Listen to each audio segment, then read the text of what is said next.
আজ ক্লাস 10 এর স্টুডেন্টদের আমি বায়ুমণ্ডল অধ্যায়ের একটা অংশ বায়ু চাপ বলয় ও বায়ু প্রবাহ এই অংশ থেকে আমি শুধু বায়ু চাপ বলয় সম্পর্কে তোমাদের আলোচনা করব। তো বায়ু চাপ বলয় থেকে আমি কি কি বিষয় পড়াবো সেটা তোমরা বোর্ডে দেখতে পাবে। চলো এবার আমরা বোর্ডের দিকে তাকাই।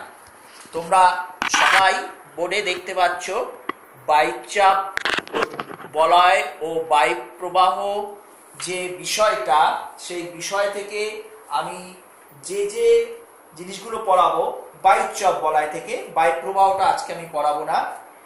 তার মধ্যে পড়াবো প্রথম হচ্ছে বায়ু চাপ কি। তোমরা সবাই জানো পৃথিবীর মাধ্যাকর্ষণ শক্তির কারণে বায়ুমণ্ডলের গ্যাসীয় অণুগুলোর মধ্যে সংঘর্ষ ঘটে। এর ফলে সমুদ্রপৃষ্ঠে অতি একক স্থানের উপর যে বল প্রয়োগ করে তাকে আমরা বলি বায়ুর চাপ। এখন এই বায়ু চাপ মাপার একক হলো মিলিবার। এটা শতকরা হিসাবে আমরা প্রকাশ করি। আর বায়ু চাপ মাপক যন্ত্রের নাম কিন্তু ব্যারোমিটার। এটাগুলো কিন্তু মনে রাখবে, শর্ট কোশ্চেনের জন্য খুবই গুরুত্বপূর্ণ। তো এই ব্যারোমিটার কিন্তু আবার চার ধরনের হয়। তোমরা দেখতে পাচ্ছ Torricelli barometer, Torricelli barometer, Fortin barometer, aneroid barometer আর ব্যারোমেট্রিক অল্টিমিটার। তো এর মধ্যে একটা ব্যারোমিটারের আমরা সবাই দেখে থাকি স্কুলে, যেটা হচ্ছে ফর্টিন ব্যারোমিটার। স্কুলের জিওগ্রাফি ল্যাব বা ফিজিক্সের ল্যাবে গেলে তোমরা এই ফর্টিন ব্যারোমিটারটা দেখবে দেয়ালে ফিট করা থাকে, এবং এই 14 ব্যারোমিটারে কিন্তু মাপটা নির্ভুল করা যায়। কিন্তু 14 ব্যারোমিটারের সমস্যা হচ্ছে এটাকে ক্যারি করা যায় না। তো এই চার ধরনের ব্যারোমিটার আমাদের আছে, এবং ব্যারোমিটারের সাহায্যে আমরা বায়ুচাপ মাপি। এবার হচ্ছে বায়ুচাপের ঢাল এবং সমচাপ রেখা কি। তার আগে আমি একটা জিনিস তোমাদের বলবো, বায়ুচাপের তারতম্যের কারণ। দেখো এখানে আমি একটা ছবি এঁকেছি, দেখতে পাচ্ছ। এই ছবিতে এই যে গ্যাসীয় কণাগুলোর মধ্যে খুব কাছাকাছি অবস্থান করছে বায়ুমণ্ডলের, আর এখানে দেখো বায়ু কণাগুলো একটু ফাঁকা ফাঁকা দূরে দূরে অবস্থান করছে। তোমরা নিজেরাই কিন্তু ছবিটা দেখে বলতে পারবে কোথায় বায়ুচাপ বেশি এবং কোথায় বায়ুচাপ কম। তো ঠিকই বলেছো তোমরা, এই যেখানে বায়ু কণাগুলো বেশি আছে, খুব কাছাকাছি আছে, এখানেই কিন্তু আমাদের বায়ুর চাপটা বেশি হবে, কারণ কণাগুলোর মধ্যে সংঘর্ষটা বেশি হবে। আর এখানে কিন্তু ফাঁকা ফাঁকা আছে, সেই জন্য বায়ুর চাপটা কম হবে। তো এই যে আমাদের পৃথিবীতে কোথাও বায়ুর চাপ বেশি বা কোথাও বায়ুর চাপের কম, এটাকে আমরা বলি বায়ুর চাপের তারতম্য। তো এই বায়ুর চাপের তারতম্য হয় কেন, তার পিছনে কতগুলো কারণ আছে। সেই কারণগুলো তোমরা এবার এখানে দেখো। প্রথম কারণ আছে উষ্ণতা, তারপরে আছে উচ্চতা, জলীয় বাষ্প, পৃথিবীর আবর্তন, জলভাগ ও স্থলভাগ। এই কটাই হচ্ছে আমাদের বায়ুর চাপের তারতম্যের কারণ। এবার এই কটা বিষয় সম্পর্কে আমি তোমাদের আলোচনা করব। প্রথম যেটা আছে সেটা হচ্ছে উষ্ণতা। উষ্ণতার সঙ্গে কিন্তু বায়ুর চাপের একটা দারুণ রিলেশন আছে। তোমরা সবাই জানো বায়ু যেখানে উত্তপ্ত হয় সেখানে কি হবে, বায়ুটা প্রসারিত হয়ে যাবে, হালকা হবে, সে আস্তে আস্তে কিন্তু উপরের দিকে উঠে যাবে। তারপরে কি হবে, বায়ুর চাপটা কমে যাবে। আর শীতল বায়ুতে কিন্তু চাপটা বেশি হয়। তাহলে মনে রাখবে, উষ্ণ বায়ু হালকা, চাপ কম, শীতল বায়ু চাপটা বেশি। নেক্সট হচ্ছে উচ্চতা। যত উপরের দিকে ওঠা যায় বায়ুর চাপ কিন্তু তত কমে। কেন, তোমরা নিজেরা এই ছবিটা দেখতে পাচ্ছ যে আমাদের যত উপরের দিকে ওঠা যায়, তোমরা স্তরের সময় পড়েছো যে 0 থেকে 29 কিলোমিটারের মধ্যে আমাদের আবহাওয়া যাবতীয় উপাদানগুলো আছে। যত উপরের দিকে ওঠা যায় তত কিন্তু আকাশ পরিষ্কার, বায়ু কণার পরিমাণ খুবই কম। তাহলে কি হবে, তাদের মধ্যে কোনো সংঘর্ষ ঘটবে না, তার মানে সেখানে বায়ুর চাপ কম হবে। আর নিচের দিকে কিন্তু কণাগুলোর পরিমাণটা অনেক বেশি, তাদের মধ্যে সংঘর্ষ হবে, চাপটা বেশি হবে। সেই জন্য যত উপরের দিকে ওঠা যাবে তত বায়ুর চাপ কমে।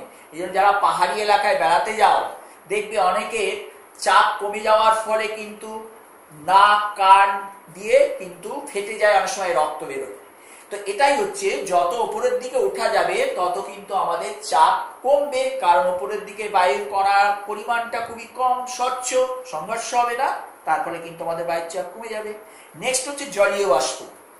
জলীয় বাষ্প, যে বায়ুতে জলীয় বাষ্প যত বেশি থাকে সেই বায়ু কি হবে? হালকা হবে, তার ফলে কি হবে? চাপ কম হবে। আর যে বায়ুতে জলীয় বাষ্প পরিমাণ যত বেশি তাতে কিন্তু চাপটা বেশি হবে। শীতকালে শুষ্ক বায়ুতে কিন্তু চাপটা বেশি হয়। নেক্সট এটা হচ্ছে পৃথিবীর আবর্তন। পৃথিবীর আবর্তন তোমরা সবাই জানো, নিরক্ষীয় অঞ্চলে পৃথিবীর আবর্তন গতিবেগটা বেশি, তার ফলে নিরক্ষীয় অঞ্চলে আমাদের নিম্নচাপ সৃষ্টি হয়েছে। অপরদিকে স্থলভাগ আর জলভাগ, স্থলভাগ আর জলভাগ যদি পাশাপাশি অবস্থান করে, দিনের বেলা দেখবে স্থলভাগ বেশি উত্তপ্ত হয়, তাহলে কি হবে? বায়ু হালকা প্রসারিত হয়ে উপরের দিকে উঠে যাবে, আর জলভাগ কিন্তু অত দ্রুত উত্তপ্ত হয় না, তারপরে জলভাগে তখন হয় উচ্চচাপ। তাহলে স্থলভাগ এবং জলভাগে কিন্তু দিনের বেলায় জলভাগ আর স্থলভাগের অবস্থান যা হয়, রাতের বেলা কিন্তু তার বিপরীত। দিনের বেলা স্থলভাগে হয়ে যাবে নিম্নচাপ, জলভাগে উচ্চচাপ, রাতের বেলা আবার কিন্তু তার বিপরীত অবস্থা ঘটবে। তাহলে বায়ুর চাপের তারতম্যের কারণের পিছনে কিন্তু উষ্ণতা, উচ্চতা, জলীয় বাষ্প, পৃথিবীর আবর্তন এবং জলভাগ এবং স্থলভাগের অবস্থান, এই কটা কারণ কিন্তু খুব গুরুত্বপূর্ণ। এবার তোমাদের যেটা আসবো, বায়ুর চাপের ঢাল আর সমচাপ রেখা কি। তোমরা এখানে একটা ছবি দেখো, আমি এই জিনিসটা এখানে তোমাদের মুছে দিচ্ছি, এটা মুছে না দিলে তোমরা কিন্তু বুঝতে পারবে না। তা বায়ুর চাপের ঢালটা কি সেটা তোমরা এবার একটু দেখে নাও।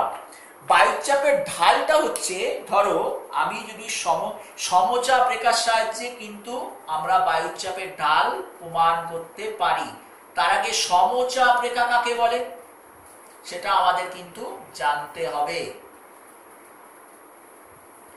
দেখো, সমচাপ রেখা হচ্ছে যে সমস্ত অঞ্চলে একই ধরনের চাপ অনুভূত হয়, যে সমস্ত অঞ্চলে একই ধরনের চাপ অনুভূত হয় সেগুলোকে যে কাল্পনিক রেখা দ্বারা যুক্ত করা হয় তাকে আমরা সমচাপ রেখা বলি। সমচাপ রেখাগুলো টানা হয় কিন্তু সমষ্ণ রেখার সমান্তরালে। তো বলছে এই সমচাপ রেখা, দেখো এইগুলো হচ্ছে সমচাপ রেখা। বলছে সমচাপ রেখা যত কাছাকাছি অবস্থান করবে তত বায়ুর চাপের ঢাল হবে খারাপ, আর সমচাপ রেখাগুলো যত দূরে দূরে অবস্থান করবে, দেখো এখানে সমচাপ রেখাগুলো খুব কাছাকাছি অবস্থান করছে, এখানে সমচাপ রেখাগুলো কিন্তু খুব দূরে দূরে, গ্যাপটা খুব বেশি, দূরে দূরে অবস্থান করছে, তাহলে এখানে হবে ঢাল খাড়া, এখানে ঢালটা কিন্তু খাড়া নয়। যত ঢাল বেশি খাড়া হবে তত কিন্তু আবহাওয়ার পূর্বাভাসে বলে ঝড় বৃষ্টি হওয়ার সম্ভাবনা থাকে, আর যত দূরে দূরে থাকবে ঢালটা কম খাড়া হবে, শান্ত আবহাওয়া বিরাজ করবে। তো বলছে এই সমচাপ রেখা যখন চক্রাকারে অবস্থান করে তখন তাকে বলা হয় কোষ, আর যখন নিম্নচাপটা দীর্ঘকায় অবস্থান করে তখন সেটাকে আমরা বলি ট্রাপ, আর উচ্চচাপটা যখন দীর্ঘকায় অবস্থান করে তখন আমরা বলি রিজ। এই যে উচ্চচাপ আর নিম্নচাপ বললাম, তোমরা যখন ক্লাস 12-এ উঠবে, 11-12-এ যারা জিওগ্রাফি নেবে তারা এটা পড়বে। জিনিসটা কি, এই সমচাপ রেখা কিন্তু এরকম যখন গোল ভাবে অবস্থান করে তখন সেটা উচ্চচাপও হতে পারে, সেটা নিম্নচাপও হতে পারে। এরকম বৃত্তাকার ভাবে অবস্থান করলে মানচিত্রে সেটা উচ্চচাপও হতে পারে, নিম্নচাপও হতে পারে। সেখানে এল বা হাই দিয়ে প্রকাশ করা, এল মানে লো প্রেসার, হাই মানে উচ্চচাপ অঞ্চল, এরকম ভাবে কিন্তু আবহাওয়ার মানচিত্রে যারা পড়বে তারা এটা জানতে পারবে। তো বলছে এই নিম্নচাপ অঞ্চলটা যদি দীর্ঘকায় হয় তখন সেটাকে হবে ট্রাপ, আর এই উচ্চচাপ অঞ্চলটা যদি দীর্ঘকায় হয় তখন সেটা হবে রিজ। আর এই সমচাপ রেখাগুলো যখন চক্রাকারে অবস্থান করবে, অর্থাৎ অনেকগুলো সমচাপ রেখাগুলো একসঙ্গে মিশে গিয়ে একটা চক্রাকারে অবস্থান করবে তখন সেটাকে বলা হবে কোষ। ঠিক আছে, আর বায়ুচাপের ঢালটা কি বললাম, যখন সমচাপ রেখাগুলো কাছাকাছি অবস্থান করবে তখন বায়ুচাপের ঢালটা বেশি হবে, ঝড় বৃষ্টি হওয়ার সম্ভাবনা থাকবে, আর সমচাপ রেখাগুলো যখন দূরে দূরে অবস্থান করবে তখন ঢালটা কম খাড়া হবে, আবহাওয়া শান্ত থাকবে। ঠিক আছে, আর এই যে সমচাপ রেখা কাকে বলে সেটাও তোমাদের আমি বললাম। তাহলে এইগুলো হলো। এবার যেটা মেন বিষয় সেটা হচ্ছে চাপ বলয়। তাহলে এখনো অবধি আমরা বায়ুর চাপ কি, বায়ুর চাপ মাপার একক, বায়ুর চাপ মাপক যন্ত্র আর বায়ুর চাপের ঢাল আর সমচাপ রেখা কি এটা বললাম। এবার যেটা গুরুত্বপূর্ণ জিনিস সেটা হচ্ছে তোমাদের বায়ুর চাপের বলয়গুলো। দেখো এখানে আমি বিভিন্ন কালার দিয়ে তোমাদের ছবি এঁকেছি। এই যে কালো কালার দিয়ে আছে নিরক্ষীয় নিম্নচাপ বলয়, নীল কালার দিয়ে দেখানো আছে কর্কটীয় মকরীয় উচ্চচাপ বলয়, আবার সবুজ কালার দিয়ে দেখানো আছে সুমেরুবৃত্তীয় কুমেরুবৃত্তীয়, এই কুমেরুবৃত্তীয় সুমেরুবৃত্তীয় নিম্নচাপ বলয়, আর লাল কালার দিয়ে দেখানো আছে উচ্চচাপ বলয়, একটা সুমেরু উচ্চচাপ বলয় আর একটা কুমেরু উচ্চচাপ বলয়। এখানে একটু ডিফারেন্সটা জানবে, সুমেরুবৃত্তীয় বলেছি আর এটা কিন্তু সুমেরু, ঠিক আছে। তাহলে এই হচ্ছে আমাদের পৃথিবীতে 7টা চাপ বলয় আছে।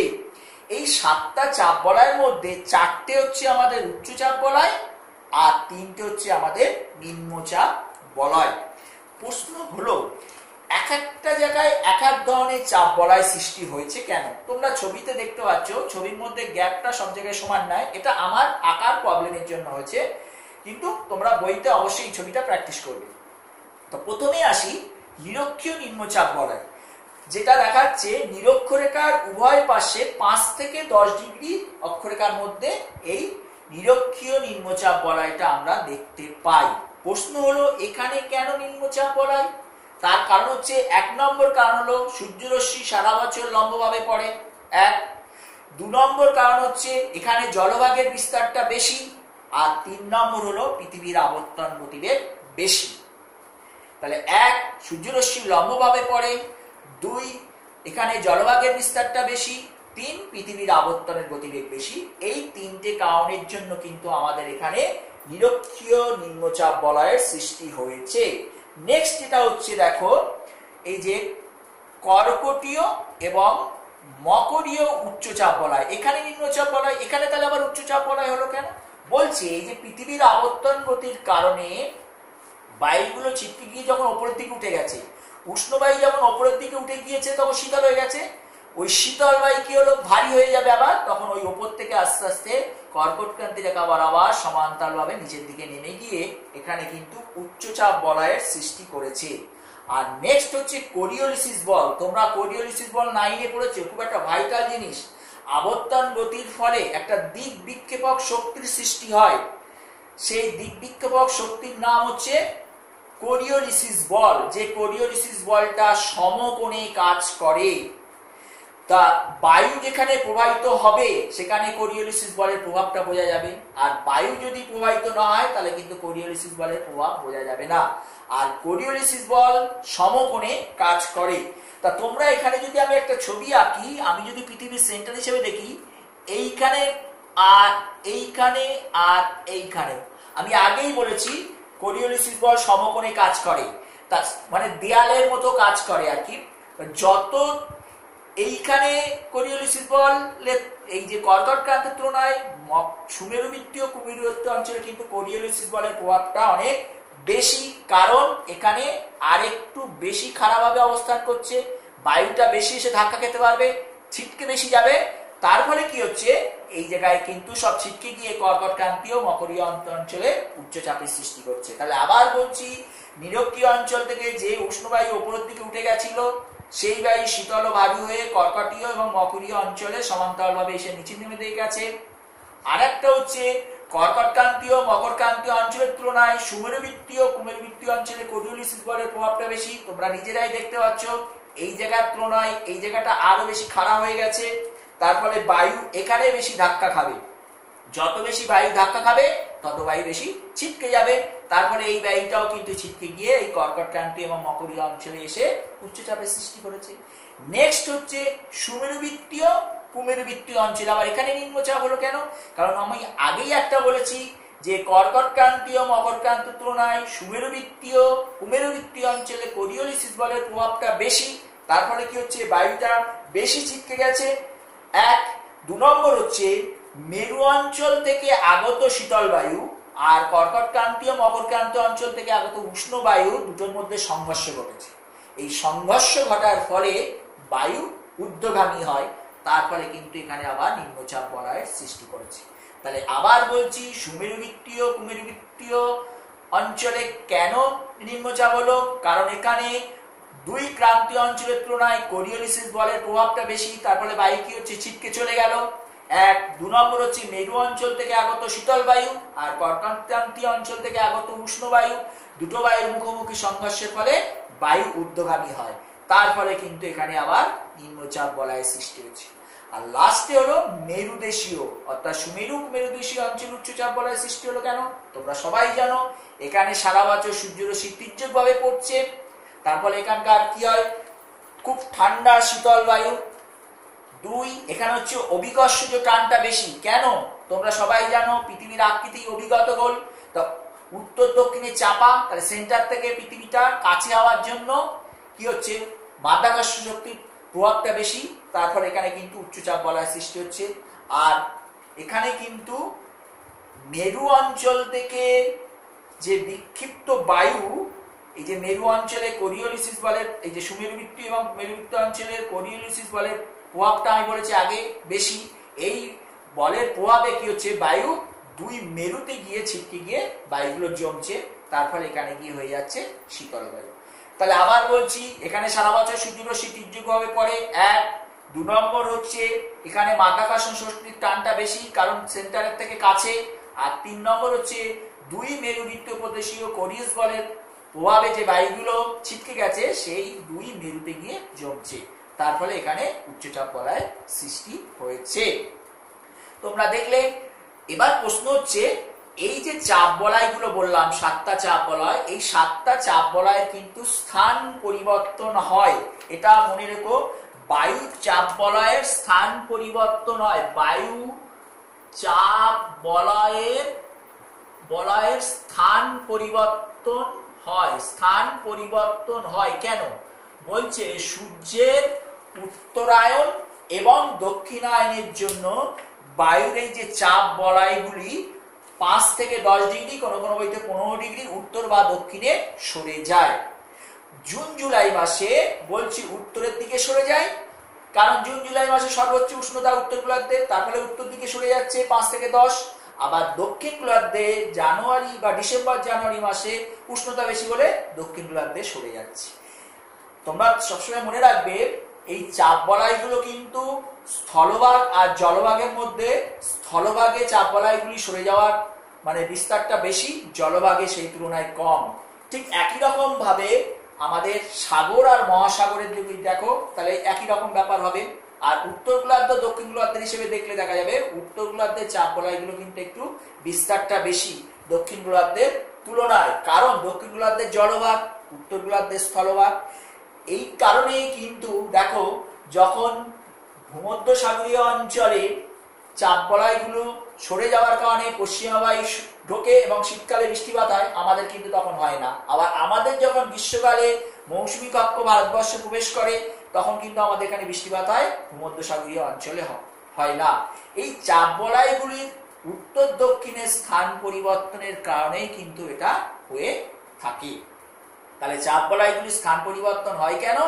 চাপ বলয়গুলির স্থান পরিবর্তনের কারণ হচ্ছে সূর্যের উত্তরায়ণ এবং দক্ষিণায়ন কতটা সরে, উভয় গোলার্ধে 5 থেকে 10, এবং উত্তর গোলার্ধে সরে জুন জুলাই মাসে, আর দক্ষিণ গোলার্ধে সরে ডিসেম্বর জানুয়ারি মাসে।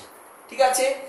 আর চাপ বলয়গুলি বেশি সরে যাওয়ার প্রবণতা কিন্তু স্থলভাগের ওপরে, জলভাগের ওপরে সরে যাওয়ার প্রবণতা একটু কম। আরেকটা যেটা হচ্ছে চাপ কক্ষ কি, বায়ুর চাপ বলয়ের মধ্যে অনেক সময় কিছু কিছু ছোট ছোট অংশ থাকে। ধরো বায়ুচাপ বলয়, এই যে দেখতে পাচ্ছ একটা বায়ুচাপ বলয়, এই বায়ুচাপ বলয়ের মধ্যে যদি আবার ছোট ছোট চাপ বলয় সৃষ্টি হয়, তখন সেটাকে বলা হয় বায়ুচাপ কক্ষ। এই বায়ুচাপ কক্ষের সংখ্যা কিন্তু উত্তর গোলার্ধে বেশি, দক্ষিণ গোলার্ধে কম। কোশ্চেন আসে কেন? কারণ উত্তর গোলার্ধের স্থলভাগ, টেম্পারেচারের ভেরিয়েশনটা বেশি হয়। টেম্পারেচারের ভেরিয়েশন যত বেশি হবে, তখন চাপ বলয়ের মধ্যে কিন্তু ছোট ছোট আবার চাপ বলয়ের সৃষ্টি হবে, যেটাকে আমরা বলি কোষ। তো এই জন্য জলভাগে কিন্তু টেম্পারেচারের ভ্যারিয়েশনটা কম, সেই জন্য ওখানে চাপ কক্ষের সংখ্যাটা কম। আর স্থলভাগে টেম্পারেচারের ভ্যারিয়েশনটা বেশি বলে চাপ কক্ষের সংখ্যা বেশি। তাহলে এই অধ্যায়ের যে অংশটুকু আমি বললাম তোমরা অবশ্যই বই থেকে দেখে নেবে, আর অবশ্যই কোরিওলিসিস বলটা সম্পর্কে একটু জানবে। ধন্যবাদ।